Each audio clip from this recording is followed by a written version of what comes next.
বিধবা নারী, 5টা সন্তান, একজন মা, বিধবা মা। সন্তান কয়জন? 5 জন। 5টা সন্তান। ওই মহিলা কাজের বুয়া, মানুষের বাড়িতে বাড়িতে থালা বাসন মাজে। মাঝে মধ্যে কাজে যায়, মাঝে মধ্যে যেতেও পারে না, শারীরিক দুর্বল। কারণ যারা এই সমস্ত কাজ করে, মানুষের বাড়িতে কাজ করে, তারা কি একেবারে ভালো ভালো খাবার খায় নাকি? একেবারে ভালো খানা খায়? আরে ভালো খানা কই পাবে? কাজ করতে ঠান্ডার মধ্যেও তাদের নিউমোনিয়া হয়ে যায়, ঠান্ডার মধ্যে ঘর মুছতে হয়, থালা বাসন মাজতে হয়, ঠান্ডার মধ্যেও তার কাপড় ধুইতে হয়। বড় কষ্টের কাজ, মানুষের কাজ। বাচ্চা, ছোট ছোট বাচ্চাদের পায়খানা প্রস্রাব পরিষ্কার করতে হয়, ঠিক না ব্যাটে? কিছু দেখুন, রমজান মাস, 5 সন্তানের মা, বিধবা নারী, তার স্বামী বাইচা নাই। এই মহিলা তো কষ্ট করে কাজ কইরা, দুয়ারে দুয়ারে কাজ কইরা সন্তানগুলোর দিন শিখায়। কিছু কিছু আমার বাবা মানুষের বাড়ির থেকে খাবার উঠায় নিজে খায়, সন্তানদেরকে খাওয়ায়। এরপরে ওই আল্লাহর বান্দে আল্লাহর হুকুম ছাড়ে না, পর্দা ছাড়ে না, রসুলের তরিকা ছাড়ে না, বাচ্চাদেরকে মাদ্রাসায় দিয়া দিছে। সুবহানাল্লাহ জোরে কোন সবাই।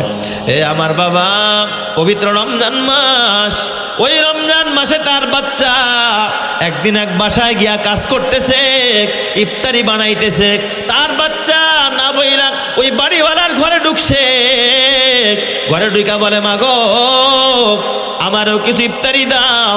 যদিও মা পাকাইছে, খানা তো মার না, খানা তো বাড়িওয়ালার, ঠিক না ব্যাটিক? যেটা কর বলছে, বাবা তুমি চলে যাও, যদি বাড়িওয়ালা আমারে কিছু দেয় আমি তোমারে নিয়ে বাসায় ইফতারি খাওয়াবো।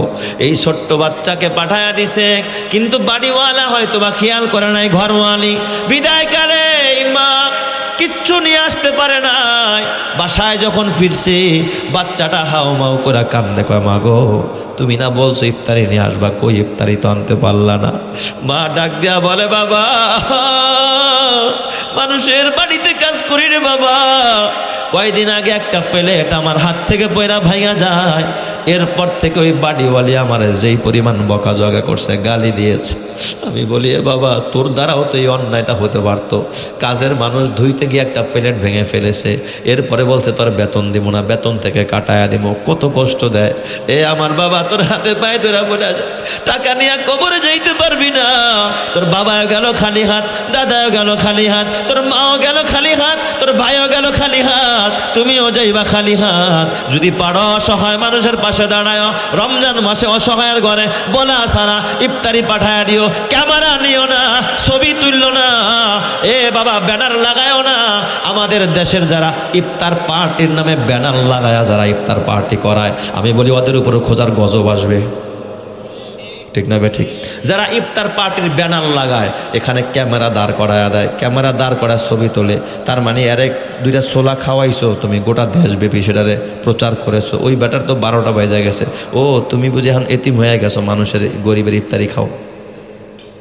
দিবা, ডাইন হাত দিবা তো বাম হাতে জানবে না, এমন ভাবে দিবা।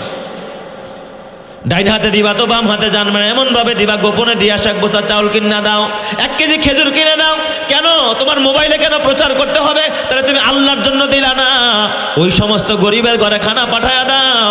আল্লাহর নবী কয়, আনা ওয়া কাফিলুল ইয়াতিমি কাহাতাইনি ফিল জান্নাহ। এই দুনিয়াতে যারা এতিমের লালন পালন করবে, আমি মুহাম্মদের এই 2 আঙ্গুল যেমন পাশাপাশি, সে আমার সাথে জান্নাতে থাকবে। জোরে জোরে কান সুবহানাল্লাহ।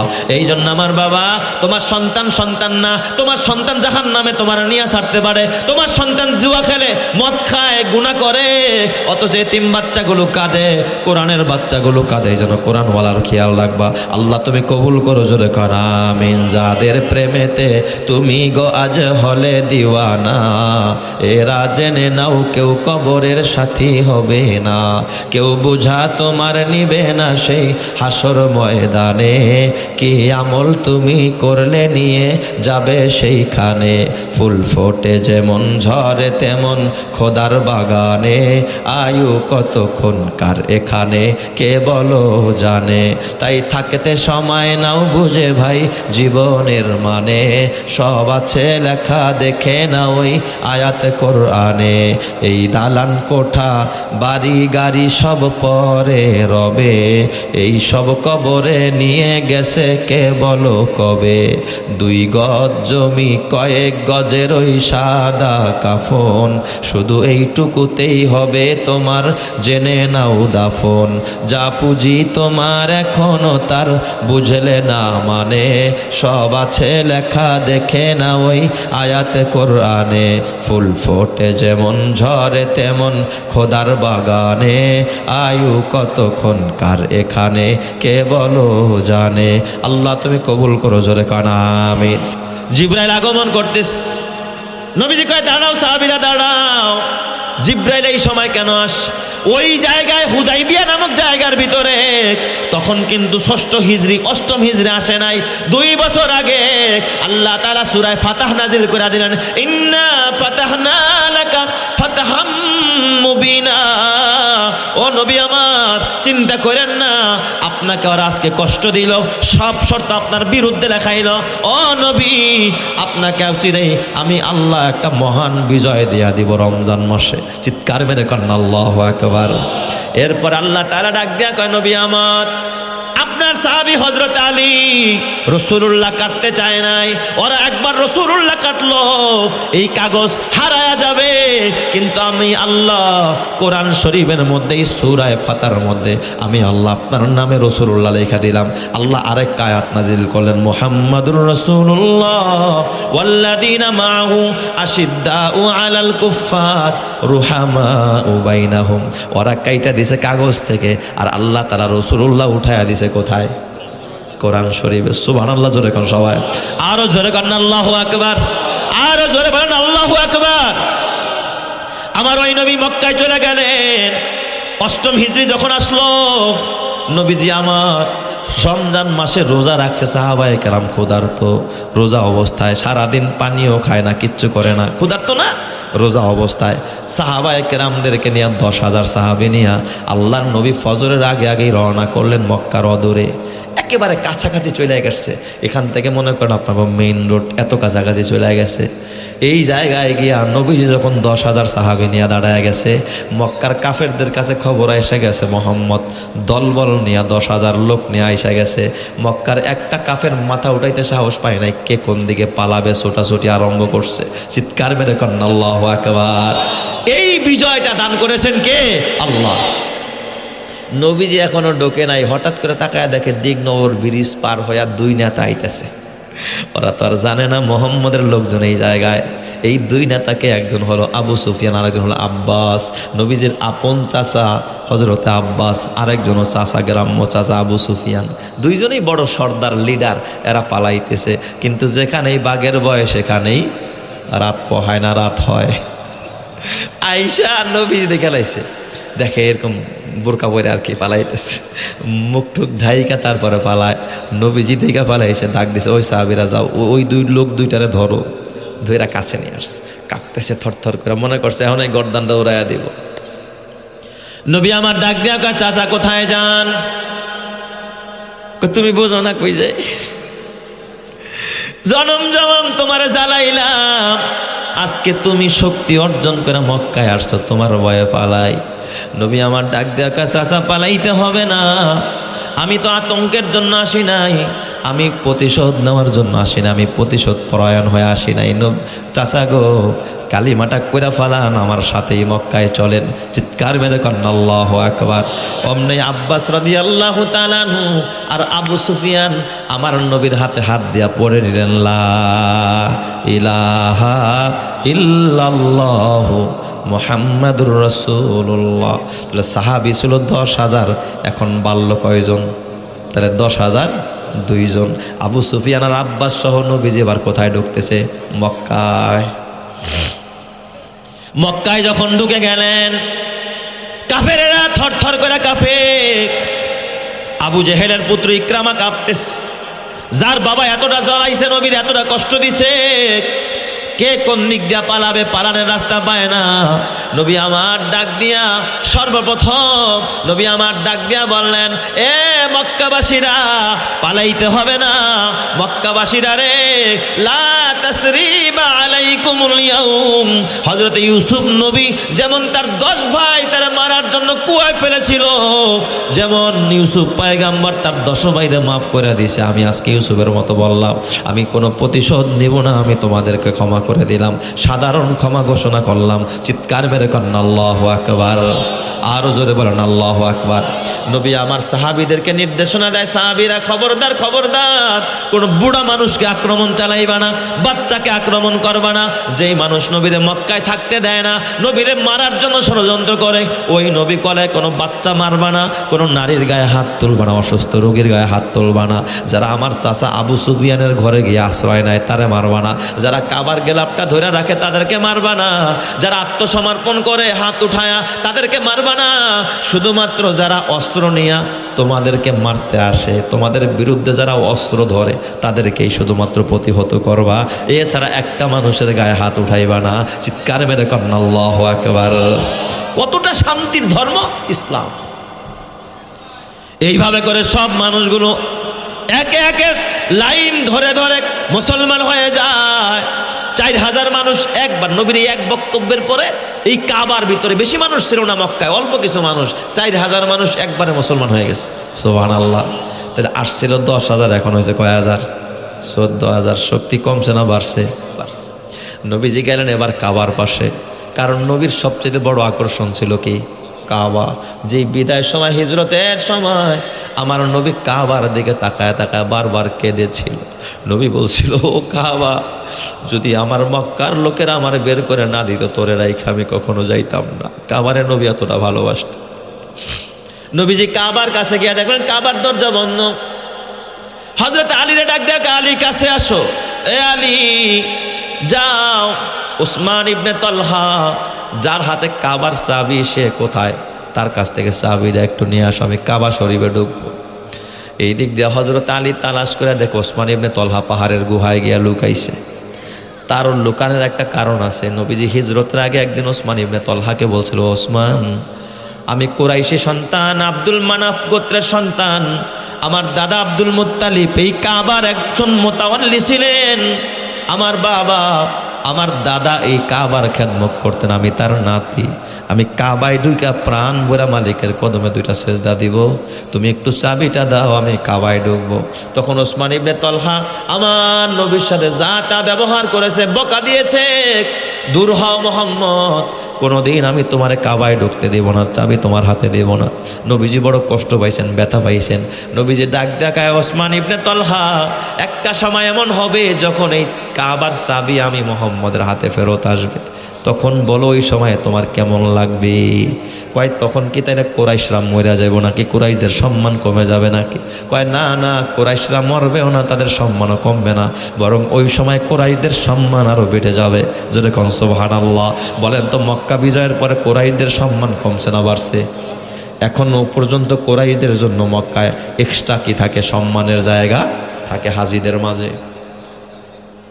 নবী আমার পাঠাইলেন, যাও যাও দেখো ওসমান ইবনে তলহা কোথায়। এক বর্ণনা আসছে সে পাহাড়ের গুহায় গিয়ে লুকাইছে ভয়ে, যে যারা আমি চাবি দেই না আজকে তো আমার কল্লা উড়াইয়া দিব। আবার কেউ কেউ কয় না, সে কাবার ছাদের মধ্যে উঠে বসে রয়েছে, যে আল্লাহর ঘরে সে আমারে কোনোদিন মারবে না। হযরতে আলী গিয়া সেখান থেকে তার নামায় আনছে, নবীজির সামনে আনলেন। হযরত আলী কয়, ইয়া রাসূলুল্লাহ, এখন থেকে কাবার চাবিটা আমি আলীরে দিবেন, এই জালেমরে দিবেন না। ও তো জালেম, আপনারে কষ্ট দিয়েছে, আপনারে চাবি দেয় নাই, আপনি ওরে চাবিটা দিবেন না। নবীর চাচা হযরতে আব্বাস, ওই যে প্রতিমধ্যে যে মুসলমান হয়েছে, আব্বাস কয়, বাতিজা মোহাম্মদ, তোমার কাছে কিছু আবদার করি নাই, তুমি এই কাবার চাবিটা আমার কাছে দিবা। ওই সময় কাবার চাবি যার কাছে থাকতো সে বড় সম্মানী হয়ে যাইতো। সুবহানাল্লাহ সবাই। এবার কাবার চাবির প্রার্থী হয়ে গেল কয়জন? 3 জন। ওসমান বিন তলহা, তার কাছে তো অটোমেটিক চাবি আছে, সে চাবিটা দিতে চায় না। আবার আলীও চাবি চায়, হযরত আব্বাসও চাবি চায়, 3 জন প্রার্থী হয়ে গেছে। এবার চাবিটা নিয়ে নবীজি আমার সর্বপ্রথম চাবিটা নবী হাতে নিলেন। প্রথমেই নবী কাবার দরজাটা খুললেন, দোয়া পড়লেন। দোয়া পড়ে যখন আল্লাহুম্মা গফিরলি যুনুবি ওয়াফতাহলি আবওয়াবা রাহমাতিক, এই দোয়া পড়ে নবী কাবার ভিতরে ঢুকলেন। নবীর হাতে একটা লাঠি ছিল, কাবায় ঢুকে দেখে 360টা মূর্তি। ডাক দিছে, কাকা এদিকে, হ্যাঁ এইগুলো কি? আবু সুফিয়ানরে ডাকছে আর আব্বাসরে ডাকছে। লজ্জায় মাথাটা হেট হয়ে যায়, কয় বাতিজা মোহাম্মদ, ইসলাম বুঝতাম না, তোমার কদর আমাদের ভিতরে ছিল না, তাই মূর্তি স্থাপন করেছি। যদি ইসলাম বুঝতাম, আগের থেকে দিন বুঝতাম, এই কাজগুলো জীবনও করতাম না। আল্লাহর নবী তরবারির আগা দিয়া বললেন, ওয়াকুল জা আল হাক্কু ওয়া যাহাকাল বাতিল ইন্নাল বাতিলা কানা যাহুকা। সব মূর্তিগুলো ভেঙে একেবারে শেষ করে দিলেন। নবীজি নিজের হাতে মূর্তির টুকরাগুলো, অবশিষ্ট টুকরাগুলো বের করলেন। জমজমের পানি উঠাইলেন নবীজি, নিজের হাত দিয়ে জমজমের পানি উঠাইলেন, কাবাটা ধৌত করলেন। এরপরে নবী আমার ওই কাবার মধ্যে সেজদা দিয়া ঘন্টাখানেক নবী সেজদায় পড়েছিলেন। এমন কান্না কাঁদলেন, সেজদার ভিতরে গিয়া নফল সেজদা। নবীজির কান্নায় কাবার চত্বরটা কান্নার রোল পড়ে যায়। নবীজি কাঁদলেন, নিজের হাতে আবার কাবার চাবিটা দিয়া তালা লাগায়া দিলেন। এবার বলেন, চাবির প্রার্থী কয়জন? 3 জন প্রার্থী। ওসমান বিন তলহা তো আগের থেকেই চাবি রাখতো, আব্বাস ও চায়, নবীর চাচা। আবার এই দিক দিয়ে আলী এক দিক দিয়া চাচতো ভাই, আরেক দিক দিয়া জামাই, জামাইও চাবি চায়। নবীজি এবার বিব্রত বোধ করতেছেন, কারে চাবি দিবেন? চাচারে দিবেন না জামাইরে দিবেন না যার কাছে ছিল তারে দিবেন? নবীজি কোনো সিদ্ধান্ত দেয় না। নবীজি ভাবতেছিলেন, ইতিমধ্যে আল্লাহ জিবরাইলকে পাঠায়া দিছে যে আয়াত আমি পড়েছি। আল্লাহ তাআলা বলে, ইন্নাল্লাহা ইয়া'মুরুকুম আন তুআদ্দুল আমানাতি ইলা আহলিহা। ও নবী আমার, আল্লাহ তাআলা আপনাকে নির্দেশ দেয় আপনি যেন আমানত, এই যে ওসমান বিন তলহা কিন্তু চাবিটা দেওয়ার সময় বলছে আপনার কাছে আমানত রাখলাম, আপনি যার আমানত তার হাতেই ফেরত দিয়ে দেন, আমানত তার হাতেই থাকবে। নবীজি ডাক দেখা, ও ওসমান বিন তলহা নাও, চাবি তোমার কাছে ছিল, আমি তোমার কাছে আবার ফেরত দিয়া দিলাম। অথচ ওসমান বিন তলহা তখনও কালিমা পড়ে নাই, মুসলিম না অমুসলিম। 2 জন মুসলিম থাকা সত্ত্বেও নবী ফায়সালা দিলেন কার পক্ষে? অমুসলিমের পক্ষে। ওসমান বিন তলহা চাবি নিয়া মুস্কি মুস্কি হাসে এবার চলে যায়। নবী আমার ডাক দিয়া কয়, ওসমান বিন তলহা দাঁড়াও, আমি তোমার চাবি দিয়া দিলাম, এমনি এমনি দেই নাই। আমার আল্লাহ, এটা তোমার কাছে আমানত ছিল, আল্লাহ তাআলা বলছেন আমাকে আমানত যেন আমি তার আহালের কাছে ফেরত দেয়া দেই। আল্লাহর নির্দেশ আমি তোমার কাছে চাবি ফেরত দিলাম। কয় আল্লাহ এই কথা কইছে? কয় হ, আল্লাহ এই কথা কইছে। কয় যদি আল্লাহ এই কথা কয়া থাকে তাহলে ওই আল্লাহ এত বড় রহমান, এত বড় রহিম, তার রহমত আর দয়া থেকে আমি দূরে থাকতে চাই না। মোহাম্মদ, আপনি এক্ষুনি আমার কালিমাটা পড়ায়া দেন, লা ইলাহা ইল্লাল্লাহু মুহাম্মাদুর রাসূলুল্লাহ। জোরে কোন সাল্লাল্লাহু আলাইহি ওয়াসাল্লাম। ওসমান বিন তলহা তখন কালিমা পড়ে মুসলমান হয়। জোরে জোরে কোন আল্লাহু আকবার। এ আমার বাবা, এরপর আমার আল্লাহ তাআলা ডাক দেয়া কয়, ওয়া ইজা হাকামতুম বাইনান নাসি ফাহকুমু বিল আদল। খবরদার খবরদার, যখন আপনারা মানুষের মাঝে ফয়সালা করবেন তখন ইনসাফের ফয়সালা করবেন। এ আমার বাবা, তোমার হাতে বাইতেরা বলা যায় বেইনসাফের ফয়সালা কইরো না। এই জন্য সামনে রমজান আসতেছে বাবা, এই রমজানের মধ্যে যেন বেইনসাফি না হয়। অনেক রোজাদার কামলা দেয়, কিষান দেয়, ভ্যান চালায়, অটো চালায়, রিক্সা চালায়, পারলে তাকে একটু আগে আগে ছাড় দিয়া দিবেন। আপনি জানেন না এটা বড় দান, বড় সদকা। আপনার ক্ষেতে কিষান দিতে আসছে, আপনি মনে করেন আধা ঘন্টা কাম কম করলো, ও বলা ছাড়া আপনি বলবেন বাজান ঠিক আছে যাও, আজান দিয়ে দিছি তোমরা আজকে যাও।